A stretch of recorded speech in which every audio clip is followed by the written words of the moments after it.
please take your Bibles, turn once again to John chapter 13. John chapter 13, we're working our way. We're going to cover some ground tonight, so hallelujah. But we've been in John 13 now for a couple weeks, and this is the beginning of the book of glory, as it's known, the latter half of the book, Gospel of John. He's already talked about, as we talked about last week, kind of the introduction to this book, and then he talked about how Judas was there, having put it in his heart to betray Jesus, and we unpacked completely those two verses and describing how, Jesus was there, wasn't he? Jesus understood, was not surprised by Judas, but he loved them all, right? Even Judas. And so tonight we're going to see how that love fully expresses itself. We know, of course, the foot washing, as we talked about last week. Jesus rises from supper, puts on the robe of a servant, and then begins to wash everyone's feet, including Judas. And then he gets to Peter, where we're going to be tonight. So let's begin reading today, John chapter 13, verse 6. Okay, then cometh Jesus to Simon Peter. And Peter says unto him, Lord, dost thou wash my feet? Jesus answered and said unto him, What I do now, thou knowest not now. What I do, thou knowest not now, but thou shalt know hereafter. Peter saith unto him, Thou shalt never wash my feet. Jesus answered him, If I wash thee not, thou hast no part with me. If Peter's going to use extremes, so will Jesus. All right. Where am I now? There we go. Okay. Verse 9. Simon Peter then says unto him, Lord, not my feet only, but also my hands and my head. And Jesus saith unto him, He that is washed needeth not save to wash his feet, but is clean every whit. And you are clean, but not all of you, but not all. For he knew who should betray him. Therefore said he, Ye are not all clean. So, after he had washed their feet, and had taken his garments, and was set down again, he said unto them, Know ye what I have done to you? Or do you understand what I just did? Verse 13, of course they didn't, so Jesus explains. Ye call me Master and Lord, and you say well, for so am I. For so I am. If I then, your Lord and Master, have washed your feet, ye also ought to wash one another's feet. For I have given you an example that you should do as I have done to you. Verily, verily, I say unto you, the servant is not greater than his Lord, neither is he that is sent greater than he that has sent him. If you know these things, happy are ye if you do them. All right, we're going to cover some ground tonight. Here we go. Though the rest of the disciples remained silent as Jesus was washing their feet, there was one who could not keep still. There was one of the disciples who loved to talk. What was his name? Peter. Peter actually says to the Lord, Do you wash my feet? In Greek, the term thou is immediately followed by the word my, providing a very sharp contrast between the two. So he's like this. He's like, Lord, are you washing my feet? The syntax, or the way that this sentence is structured, illustrates Peter's disgust. The disciple was sickened by this demonstration. But before we cast judgment, we should remember how foot washing was perceived during this time. Not to rehash everything we talked about last week, but you guys remember that? Only the lowest of the low did foot washing. In fact, not even Jewish slaves were required to do foot washing, only Gentile slaves, and it was most likely a child. So this was what Jesus was doing here was just, to a first century Jewish mind, it was unthinkable. And now, here you can say, man, that loudmouth Peter, right? But it was likely everybody was having a very similar reaction. Peter was the only one to actually say something, which I want to make a point about this, right? Because you hear this, I sometimes cringe even at myself because Peter is sometimes a favorite punching bag in the pulpit, and sometimes for good reason, let's be honest. But I am so thankful for Peter's forwardness, aren't you? Peter was always the most outspoken of the disciples. Sometimes this worked in his favor, but other times it invited condemnation. But primarily, Peter's disposition provided a helpful contrast to any given situation. Because he was so forthcoming with his own thoughts, this gave Jesus an opportunity to further elaborate on what he was trying to accomplish. And though he is still illustrative of Proverbs 29:11, Peter should also be thanked for his candor. Our faith is richer today because he took an opportunity to speak when others remained silent, such as here. The Lord, though, tries to mollify Peter. So we're glad for Peter because he opens up his mouth. But Jesus takes this opportunity to calm him down, to mollify him. And he assures him, Peter, listen to me. What I do now, you do not understand, but you will after. Like with Peter's thou and me, Jesus, I and thou are emphatically placed, indicating the Lord matched Peter's tone. It seems Peter was treading on dangerous ground. The Lord would not abide such defiance. So Peter says, are you washing my feet? And then Jesus, matching Peter's tone, says, you don't know what I'm doing, but you will after here. So sit down. All right? Stop arguing with me. But even though the situation was getting heated, Peter still refused to yield to Jesus. He even doubled down his protest by saying, thou shalt never wash my feet. Talk about escalation. This situation was quickly getting out of hand. And in this, the most outspoken apostle spoke too much. He, a disciple, was now acting as an authority over his own master and trying to forbid Jesus from doing something. And while we can sympathize, this was a step too far. Even though driven by good intentions, a follower of God should never presume to tell the Son of God what to do. So unsurprisingly, Jesus refused to relinquish his authority to Peter. Just as he would not bow before the cultural convention of the day, he would not bow to one of his own disciples. Did he care? Did Jesus care how he looked washing their feet? He could care less about what propriety would have had him do. And he was not about to allow one of his own disciples, though, usurp authority over him. But, ever patient and understanding, the Lord knows what will persuade Peter. And so Jesus says, if I wash thee not, thou hast no part with me. Whoa. So clearly, this is something more than foot washing, isn't it? Because does that make sense? If Jesus was just trying to wash their feet, and then he says to Peter, listen, if you don't let me do this for you, you will have no part with me. Seems a little extreme, doesn't it? It was almost like if Jesus was only talking about the foot washing, it would be like, let me be humble, Peter. Stop getting in my way of being a humble leader. Is that what Jesus was doing? No, there's something more going on here.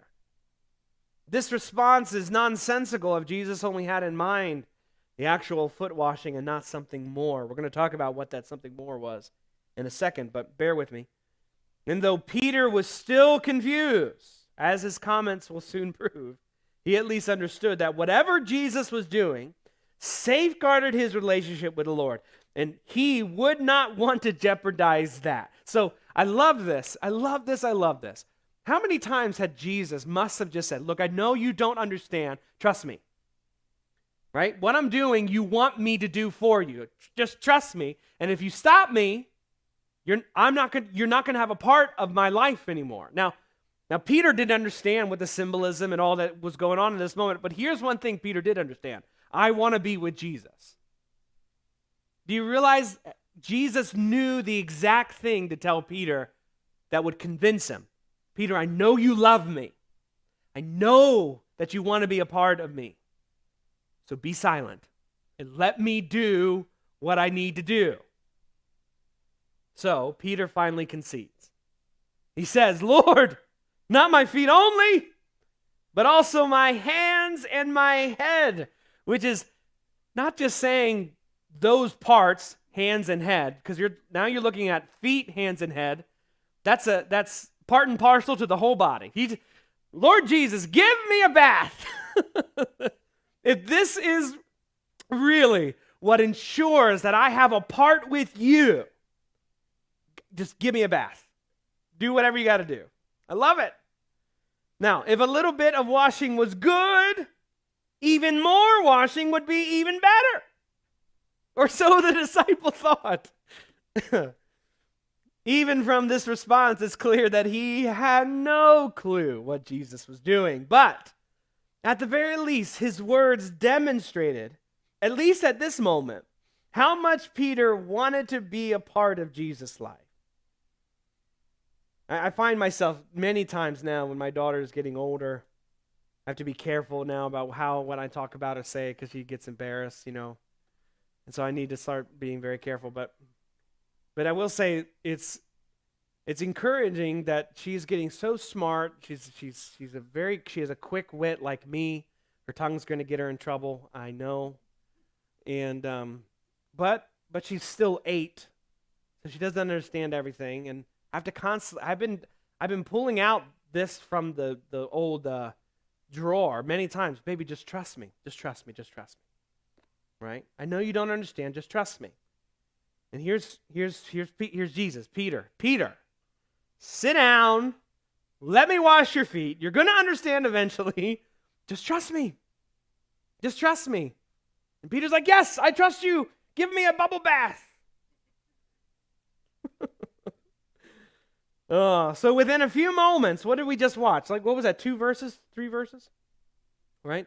Within a few moments, the lead disciple went from being appalled to outright defiant to being ready to abandon propriety altogether.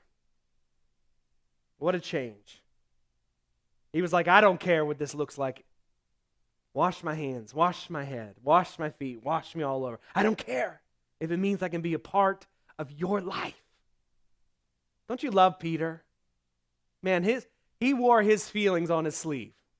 Sometimes that got him in trouble. But here we see the true heart of this man at this moment. He loved Jesus. So say what you will about Peter, but if there's one thing no one would have questioned, it would have been his loyalty to Jesus. And this makes his later denial even more heartbreaking. Remember this, y'all. Remember this.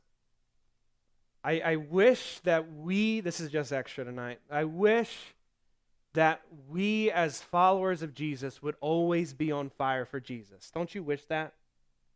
Don't you wish, like, the zeal that you have leaving maybe hopefully a church service or a men's retreat like we went up into the mountains, and that fellowship the ladies are going to have on Saturday with all that, isn't that a special thing? Don't you wish that you could just bottle that up, and so when your tank is low you can just uncork it, right, and just ride that high forever? Don't you wish? But is life that simple? Are we that simple? We are complex creatures. And we are frail creatures. And though in one moment we can be on fire, like Peter was like, light me on fire, Jesus, whatever you want to do, here I am. But then in just a few chapters, we'll find him denying Jesus, not once, not twice, but 3 times. Luke 22 actually says, all the gospel writers mention Peter's denial, but Luke 22 specifically mentions how after this happened, Jesus saw Peter. Do you guys know this? You guys remember reading this? Jesus saw Peter. And in that moment, it broke Peter and he wept bitterly. Why? Because he saw himself as Jesus saw him in his best day. You realize this? This is Jesus. This is Peter. Burn for Jesus, Peter. Whatever you want. But yet Jesus knew in just a few days, this same man who said, give me a bubble bath, will be denying me 3 times.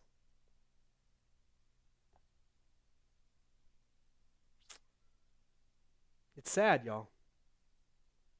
But here's the thing. Did Jesus ever stop loving Peter? Not once. He knew that Peter would do what he would do, and yet he still loved him. Still washed his feet. Still told him to sit down and shut up. Let me do this for you. And here he is. So, now you might have a question. So what does this mean then? All right, so Jesus clearly is doing something more than just washing feet. There's something more here. Well, Jesus explains. Jesus now explains the meaning behind his actions. He that is washed needeth not, I am put in here just to help hopefully fill out the thought. It's there in the King James, but hopefully this builds out the thought. He that is washed needeth not to wash again, save to wash his feet, but is clean every whit. Now, I know, Paul, I love you. I'm sorry. Yeah, dude, I know. Like for us today, this is very confusing, but it was very intelligible in the first century. You got to remember, they wore sandals. They didn't. Well, let me not get ahead of myself. All right, now while today bathing is mostly done for hygienic reasons, right? This is what I'm trying to tell my children now. It's good to have a bath. It's good so that you don't smell, right? In the first century, though, a person would wash not necessarily for hygienic, like they didn't really have a concept of hygiene necessarily. A lot of their ideas of what we would think of hygiene were also wrapped up in ceremonial law, like Leviticus, Numbers, Deuteronomy, kind of ceremonial. So there was a spiritual aspect to quote-unquote defilement. So let me be clear here. Were they hygienic? Yes. I'm not saying they weren't. But how they looked at cleanliness was one of 2 ways, okay? A person would wash for one of 2 reasons. First, bathing imparted a ceremonial cleanness, as we've already talked about before. So, if you remember John 11, at the end of John 11, everyone was heading to Passover to clean. They would literally wash themselves in certain pools around Jerusalem. And it was it imparted a ceremonial cleanness, okay? But second, washing was also expected of guests attending a banquet per social etiquette. This is one of the things that the Pharisees tried to ding Jesus on. It's like, oh, you didn't wash your hands before you sat down. And you can read that and you'd be like, oh, did Jesus not wash his hands before he ate, right? I mean, well, no. It was just this idea of like when you come to a banquet, a big banquet, everyone ought to just come as their quote-unquote Sunday best. Does that make sense? So those are the 2 ideas. They didn't have regular bathing every day. They didn't do showers, that kind of thing, right? It was a lot, and in fact, a lot of times it was probably more similar to what we would consider a sponge bath, right? Not necessarily a full body bath. Anyways, so that's the kind of idea behind, I guess, bathing in the first century. So, in other words, it was customary for individuals to be as clean as possible whenever attending a dinner party of any kind. This would have especially been the case during the Passover. Okay? The cleanest physically that a Jew would ever have been would probably be around festival time, and especially Passover. The only part of a person's body that would need to be cleaned again would be their feet, as we talked about last week, as they would have become soiled on the journey between the person's house and the banquet hall. So, does everyone have bathing techniques in the first century? That's what I should have entitled my message today. That would have got some clicks. Like, what in the world is this pastor talking about? But that's how hygiene was in the first century. So this is what Jesus, so now we know that. Let's read Jesus' comments in light of this. Therefore, Jesus was saying that just as there would be no need for a person to bathe when they've already been cleaned, the Lord did not need to give Peter a full body cleansing because he was already clean. Whoa! What? Really? Yes, that's what he says. Peter says, hey, look. Wash my head, wash my hands, wash me everywhere. And Jesus is like, I don't need to do that.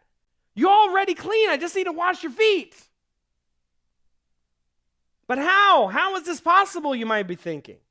When did this cleansing take place? Later, we'll learn that as a believer and follower of Jesus, Peter has already been cleansed by the teachings of the Lord. And so, Peter would not need Jesus to bathe him head to toe.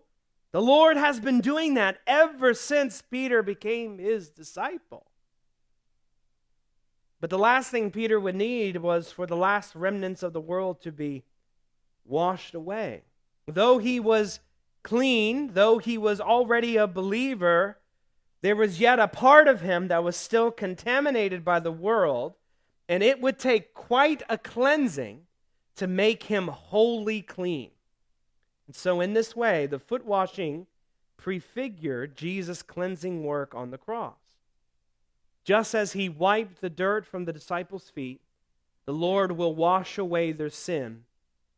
The foot washing points to the passion. Now, it points also to humility.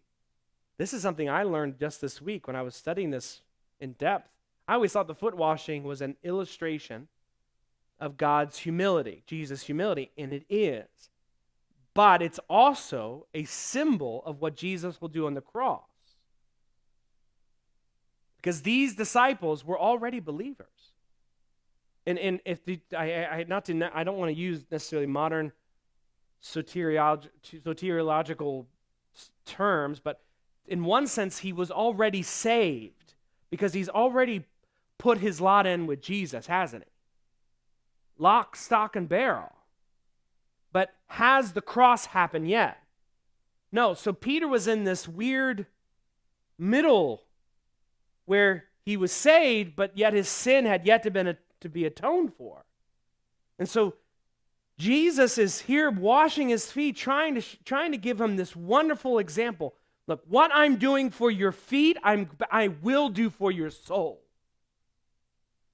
I will purge your entire being of your sin and make you clean. Even the bit that touches the world. Because you're mine. But this foot washing means nothing if you're not already a believer. Ooh. So, Pastor Ben,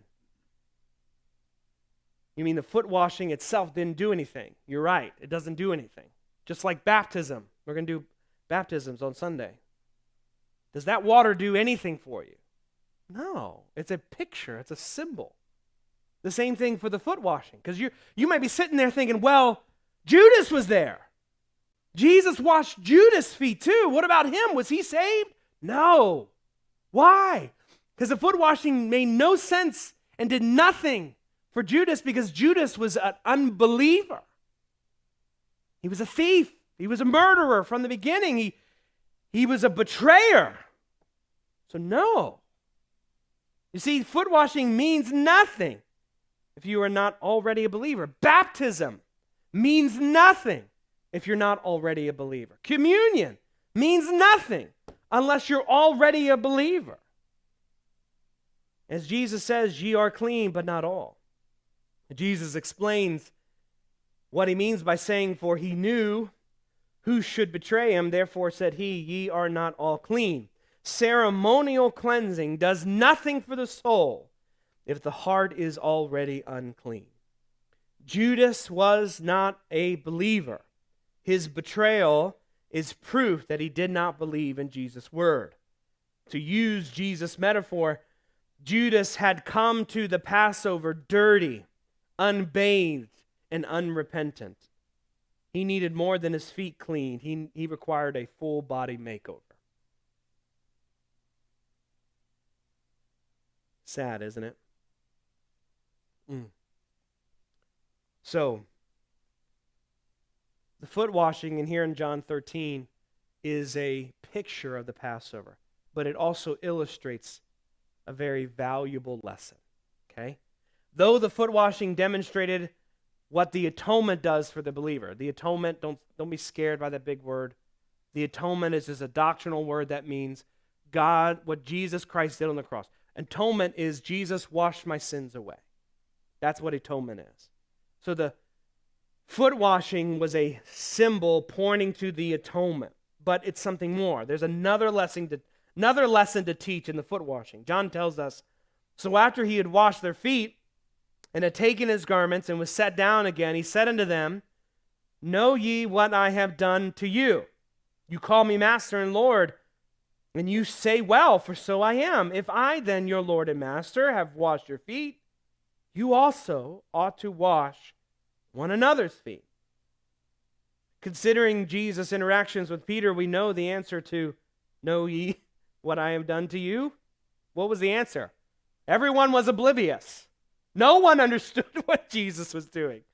And so Jesus explains that while he is their master, or another way to translate that word is teacher and Lord, these are titles that he affirms. Did Jesus deny being their master, teacher, Lord? Did Jesus deny this? No. He says, yes, I am.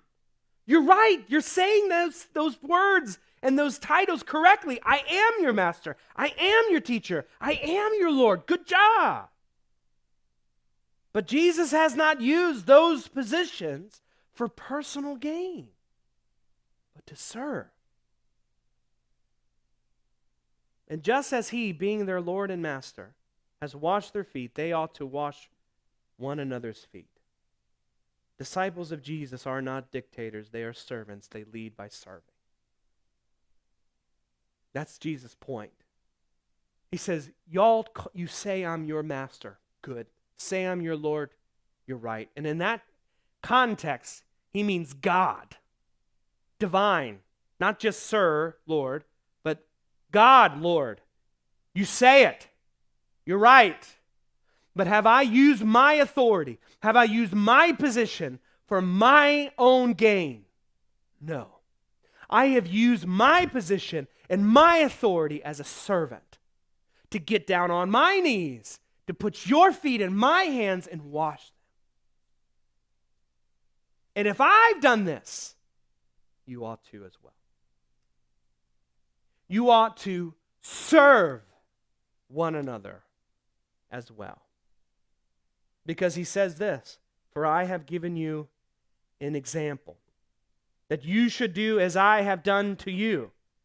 Verily, verily, I say unto you, the servant is not greater than his Lord, neither is he that is sent greater than he that sent him. The term example is not an unusual one. It's a very common word. Jesus was putting himself forward as a pattern to follow, but his leadership strategy revolved around humility, self-abasement, and service. And the Lord provided no alternatives to his model. Realize this. Jesus, as the head of the church, has not given us another model other than service. If I were to ever be asked, I never will be, to go to some church conference with pastors to talk about church growth, this is the passage I'm going to turn to. It's not a numbers game.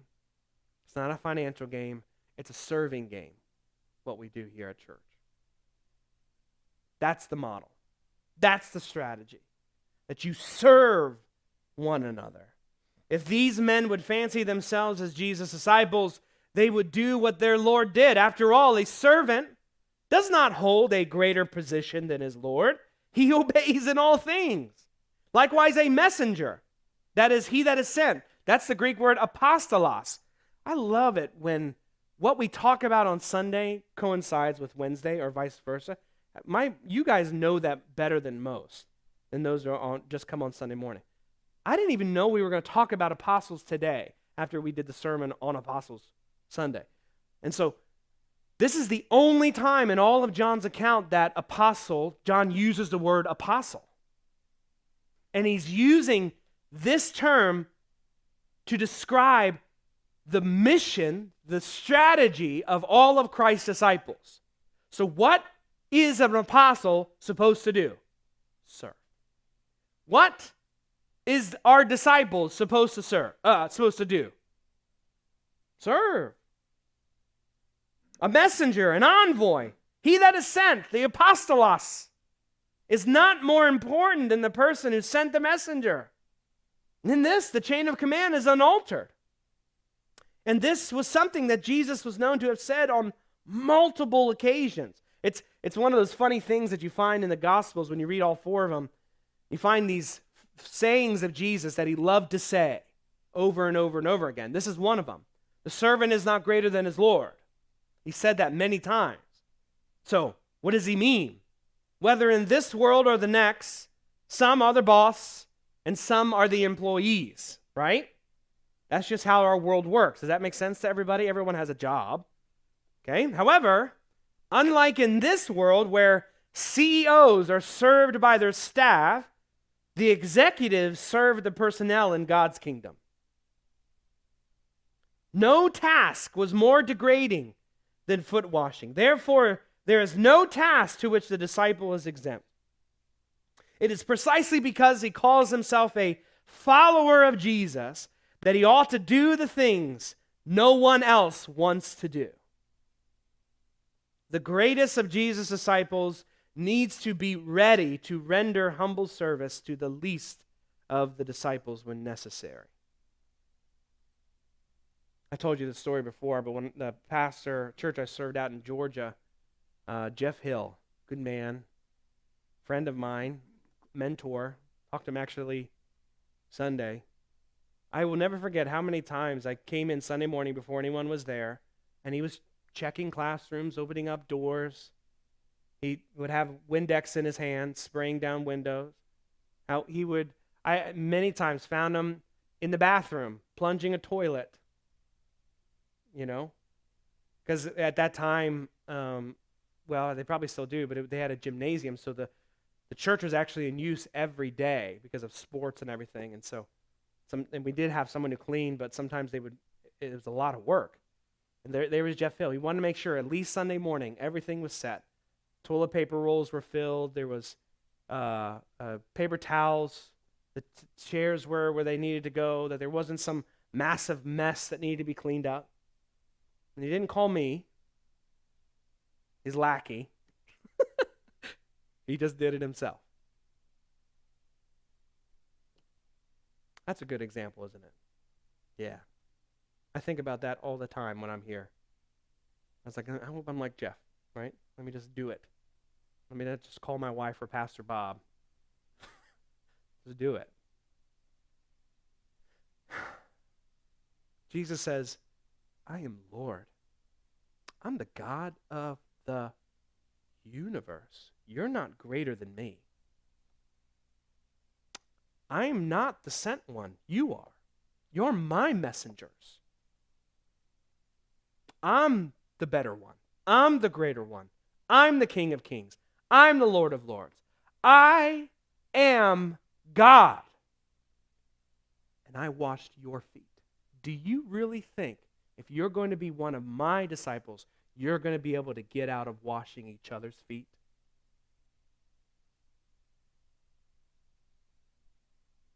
No.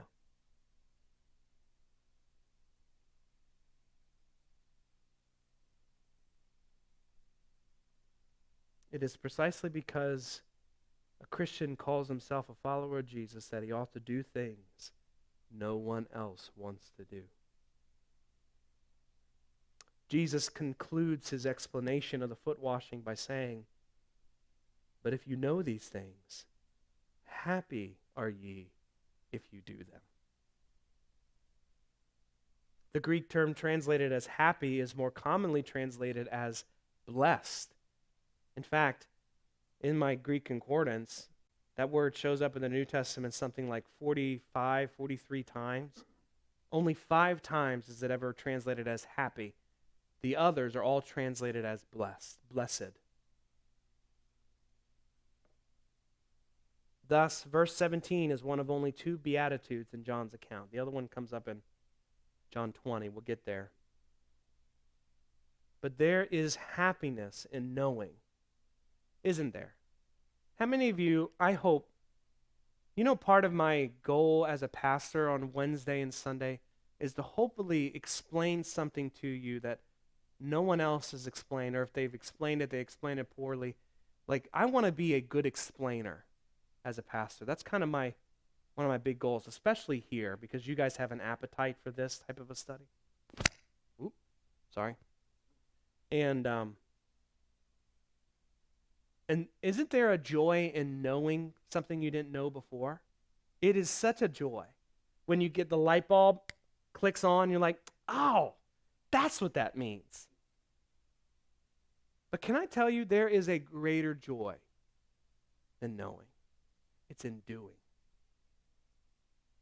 Like as good as knowing feels, doing feels even better. Doesn't it? It does. There is happiness in knowing, but true blessedness is attained in doing. Though any other person would think tasks like foot washing would be a demotion, the disciple knows it's a promotion. The most fulfilled life is one that is spent in service to others. Yes, there will be difficulties, but through it all, there is a joy in knowing you're being like Jesus. Nobody wants to clean the toilets, right? No, like the joke too in church world is nobody wants to serve in nursery because there's poopy diapers. Or anytime we start looking for volunteers for VBS or Awana, it's like crickets, right? It's nobody wants to do the hard. Nobody wants to do the hard. Nobody wants to do the things that need to be. Do you realize this? I'm sure now you're all adults. This is one thing I wish my generation. Nobody wants to do the things that actually get the job done. Everyone wants to find somebody else. Oh, they'll do it. They'll do it. They'll do it. But here's what Jesus says. If you do he says, you know these things now. But if you do them, there is a blessedness that is promised for your life. That it's not in just the knowing. I want to know this Bible as well as I know anything else in this world. I want to be the biggest Bible nerd geek in this church, in the country. Like, I want to know my Bible front to back. But if all that knowing that I do here every week does not translate to how I pastor you, it means nothing. I can write good doctrinal papers. I can argue and win. But at the end of the day, if my life doesn't change, if my love doesn't increase with my learning, what kind of person would I become? Judas is who I would become. Because Judas learned a lot in 3.5 years with Jesus, didn't he? He learned a lot, saw a lot, experienced a lot. But did it change him? Did he actually do anything with the learning that he got in 3.5 years? No. He loved money from the beginning. He'll love money to the very end of his days. Here's the thing. Knowing is great, but doing is better. Let's pray. Dear Jesus, I love you and thank you for tonight. I do pray that, God, you would help us to not just learn a lot, to not just grow in our knowledge of the Scriptures, to grow in our knowledge of you, but help us to take what we learn and to practice it, to put it into practice, to be doers of the word and not just hearers only. I love you, Jesus. In your name we pray. Amen. Those of you who joined us online, God bless you. Lord willing, we'll see you right back here Sunday. Those of you who are here,